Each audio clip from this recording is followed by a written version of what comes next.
मक्खी चूस गीदड़। जंगल में एक गीदड़ रहता था। वह बड़ा कंजूस था। क्योंकि वह एक जंगली जीव था, इसलिए हम रुपए पैसों की कंजूसी की बात नहीं कर रहे। वह कंजूसी अपने शिकार को खाने में करता। जितने शिकार से दूसरा गीदड़ 2 दिन काम चलाता, वह उतने ही शिकार को 7 दिन तक खींचता। जैसे उसने एक खरगोश का शिकार किया।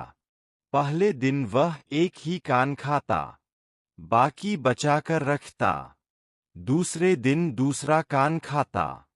ठीक वैसे जैसे कंजूस व्यक्ति पैसा धीरे धीरे खर्च करता है, गीदड़ अपने पेट की कंजूसी करता। इस चक्कर में वह प्रायः भूखा रह जाता, इसलिए दुबला पतला भी बहुत हो गया था। एक बार उसे एक मरा हुआ बारहसिंगा हिरन मिला। वह उसे खींचकर अपनी मांद में ले गया। उसने पहले हिरन के सींग खाने का फैसला किया ताकि मांस बचा रहे। कई दिन तक वह बस सींग चबाता रहा। इस बीच हिरन का मांस सड़ गया और वह केवल सींगों को खाने लायक रह गया। इस प्रकार मक्खी चूस गीदड़ प्रायः हंसों का पात्र बनता। जब वह बाहर निकलता तो दूसरे जीव उसका मजाक उड़ाते और कहते, देखो देखो, मक्खी चूस जा रहा है। पर वह परवाह न करता। कंजूसों में यह आदत होती ही है। कंजूसों की अपने घर में भी खिल्ली उड़ती है, पर वह इसे अनसुना कर देते हैं। उसी वन में एक दिन एक शिकारी शिकार की तलाश में आया। उसने एक सूअर को देखा और निशाना लगाकर तीर छोड़ा।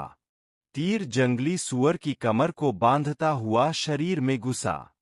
क्रोधित सूअर शिकारी की ओर दौड़ा और उसने धक्का से अपने नुकीले दांत शिकारी के पेट में घोंप दिए। शिकारी और सूअर दोनों मर गए।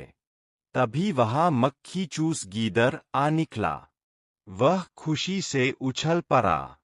शिकारी व सूअर के मांस के कम से कम 2 महीने चला सकता है। उसने हिसाब लगाया। रोज थोड़ा थोड़ा खाऊंगा, वह बोला। तभी उसकी नजर पास पड़े धनुष पर पड़ी। उसने धनुष को सूंघा।